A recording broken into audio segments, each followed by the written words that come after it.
Dear students, in the previous class I told you about various aspects of which of the Medical Termination Pregnancy Act under the circumstances where the pregnancy may be terminated. These are the three aspects with which the pregnancy is terminated. Medically terminate करने के लिए pregnancy को ये तीन aspect को base बनाया जाता है। तो ये तीनों मैंने आपको बता दिए थे कि ह्यूमैनिटेरियन एस्पेक्ट होता है कि अगर प्रेगनेंसी कॉज हुई है ड्यू टू सम रेप, और हेल्थ एस्पेक्ट है अगर मदर की लाइफ को खतरा है, continuation of pregnancy may cause grave danger to the life of the mother, then pregnancy may be terminated. Third aspect is eugenic aspect. It means if the child born will have some serious defect, then pregnancy may be terminated. If registered medical practitioner is of the opinion that the child born will have some serious defects, will be handicapped, then the pregnancy may be terminated. Now, under the provisions of Medical Termination of Pregnancy Act, the pregnancy may be terminated by the person who is qualified or trained in gynecology and obstetrics. Gynecology means the study of female genital tract. Obstetrics means child birth की जो study है, labour की जो child birth की जो study है उसको कहते हैं ऑब्स्टेट्रिक्स. इसलिए जो स्पेशलिस्ट डॉक्टर होते हैं, स्पेशल लेडी डॉक्टर जो होते हैं उनको कहते हैं गायनिकोलॉजिस्ट.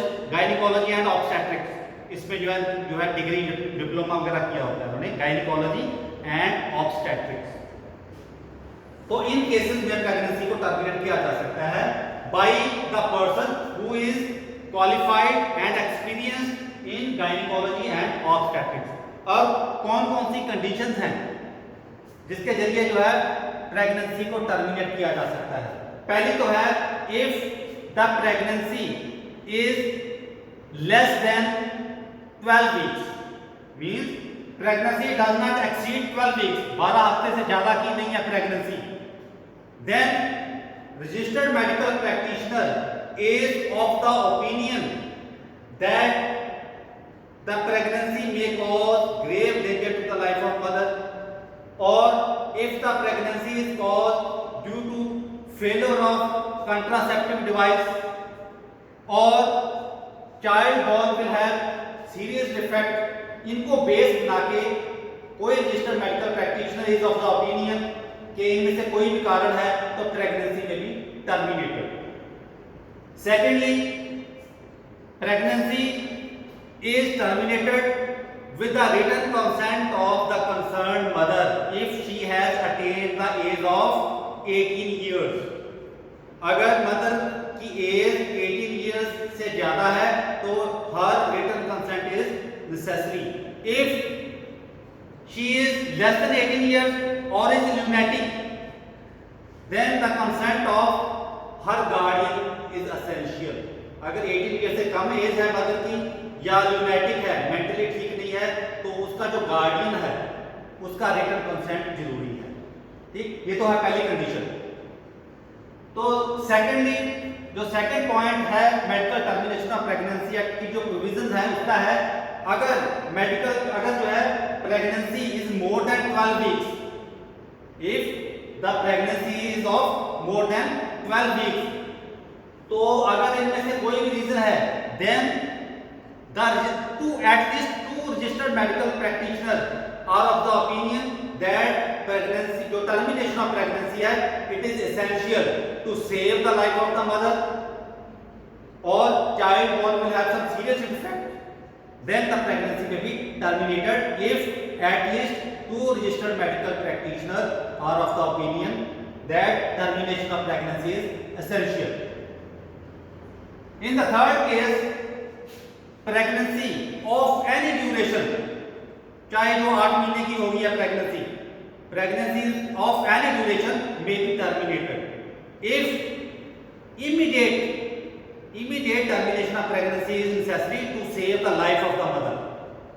रजिस्टर्ड मेडिकल प्रैक्टिशनर जो है, डॉक्टर है, उसका ओपिनियन है कि मदर की लाइफ को बचाने के लिए इमरजेंसी है, बहुत जरूरी है कि अभी प्रेगनेंसी को टर्मिनेट किया जाए।